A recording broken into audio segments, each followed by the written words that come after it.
வணக்கம் நண்பர்களே.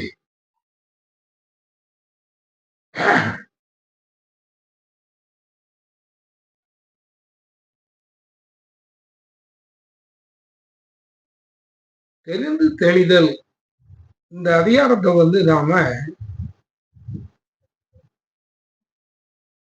இதுவரைக்கும் 3 குறள் நாம பார்த்துட்டோம்.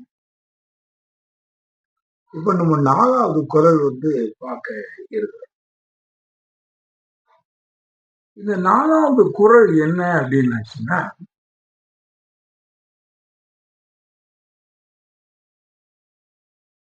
குணம் நாடி குற்றமும் நாடி அவற்றுள் மிகை நாடி மிக்க குழல்.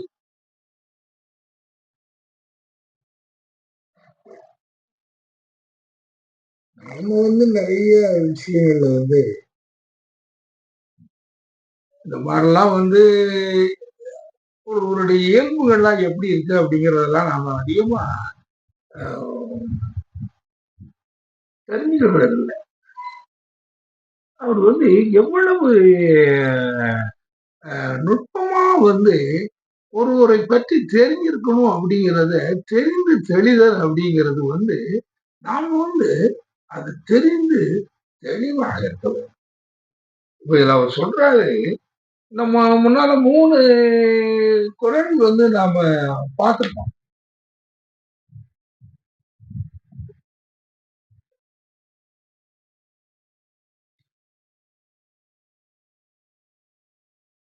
யார் யாரெல்லாம் எப்படிப்பட்டவங்க அப்படின்னு சொல்லி அவங்களெல்லாம் தெரிஞ்சு என்ன மாதிரி பண்பு உடையவர்கள் அப்படிங்கிறத தெரிஞ்சு நாம அவங்களோட அதை தெரிஞ்சு வச்சுக்கிடணும். அந்த பழக்கம் அந்த இதுகள்லாம் அதுதான் முக்கியம் அப்படின்னு சொல்லி அவர் சொல்றாரு. இது ஒரு 3 குறள்கள்ல அவர் சொல்லியிருக்காரு. இப்ப 4வது குறள்ல அவர் என்ன சொல்றாரு, ஒருவருடைய குணத்தை நாட வேண்டும். குணம் மட்டும் நாடி பிரயோஜனம் இல்லை. குற்றமும் நாடி அவற்றுள் மிகை நாடி, இல்ல எது கூட இருக்கு எது குறைய இருக்கு. இவன் சின்ன குற்றங்கள் இருக்குதான் செய்து இவங்கிட்ட என்ன பண்ண முடியும், ஓரளவுக்கு நல்ல குணம் உள்ளவன் தான். சில குற்றங்கள் இருக்கு, அதுகள் எல்லாம் கொஞ்சம் இருக்கு. அது ஒண்ணும் பெரிய ஒரு அதிகமான குற்றம் உள்ளவன் அவன் தெரியல. அவனை நாம ஒன்றும் பெருசா அவனை நாம தெரிஞ்சுக்கிட்டு நாம அவனுக்கு பழக்கங்கள் வச்சுக்கிடலாம் அப்படிங்கிறத நாம தெரிஞ்சுக்கணும். அதனாலதான் அவர் சொல்றாரு, குணம் நாடி குற்றமும், அந்த திகுதி அவர் கொடுக்கிறது அதுக்காகத்தான். ஏன்னா குணத்தை நாடி விட்டு குற்றத்தை நாம சில நேரத்துக்கு நாடாம விட்டுருவோம்.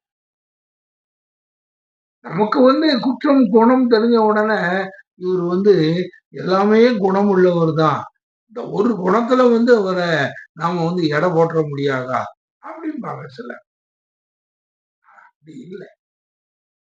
மனிதர்களுடைய உள்ளத்துல எவ்வளவோ பதுங்கி இருக்கும். அங்க காடுகள்ல நீங்க காட்டுக்குள்ள நீங்க போனீங்கன்னா நிறைய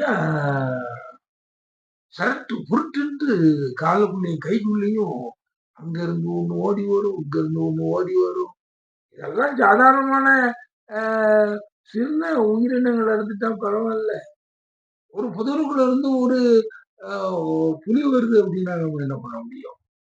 ஒரு மரத்துல இருந்து நமக்குன்னு ஒரு கரடி இறங்குதுன்னா நம்ம என்ன பண்ண முடியும்? ஆக மனிதர்களுக்கும் இப்படிப்பட்ட காடுகள்ல மறைந்திருக்கக்கூடிய மிருகங்கள் மாதிரி இதை சீக்கிரம் நம்மளால தெரிஞ்சுக்க முடியாது. "ஏய் உன் குற்றங்கள் எல்லாம் சொல்லுப்பா" அப்படின்னு சொன்னா யாரும் சொல்லிருவாங்களா? சொல்ல மாட்டாங்க. அமுத்துடுங்க. நெறைய பேர பார்த்தீங்கன்னா, ஒரு தாங்கிட்ட உள்ள குற்றம் என்ன? அது எல்லாம் எதையும் பத்தியும் வெளிய வாய் பேச மாட்டாங்க. அவன நாம வந்து ரொம்ப ஆராய்ச்சி பண்ணி தான் அவன வந்து நாம தெரிஞ்சுக்கிட முடியும். சில ஒருத்தங்கிட்ட ஒரு கொஞ்ச நாள் பழகுன உடனே தெரிஞ்சுக்கிறோம். சிலவன் வந்து ரொம்ப நாள் பழகுனா தான் தெரியும். ஆக இப்படியும் தான் மனிதர்கள் இருக்கிறதுனால, குணம் நாடி, குற்றமும் நாடி, அவற்றுள் மிகை நாடி, அந்த மிக்க எது ஒரு அதிகமான ஒரு இயல்புகள் வந்து அவனுடைய இயல்புகள்ல அதிகமான ஒரு தன்மை எது இருக்கோ அதைத்தான் கொள்ள வேண்டும். இவன் இப்படிப்பட்டவன். ரொம்ப மனிதர்கள்ல வந்து பழகுறது தான் வந்து ஒரு பெரிய நம்முடைய எல்லா சக மனிதர்களோட அவர்களை தெரிந்து கொள்வது. அதுதான் வந்து ரொம்ப ஒரு கஷ்டமான ஒரு காரியம். இதை நாம் வந்து ரொம்ப சரியான முறையில அதுக்குத்தான் ஒரு தெரிந்து தெளிதல் அதிகாரத்துல இவ்வளவு விஷயங்களை வந்து சொல்றாரு.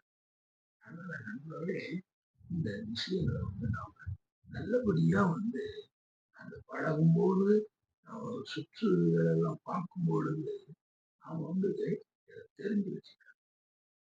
சரி, 4வது குறள் பார்த்துருக்கோம். அடுத்த 5ல என்ன சொல்றாரு? அதுவரை நன்றி.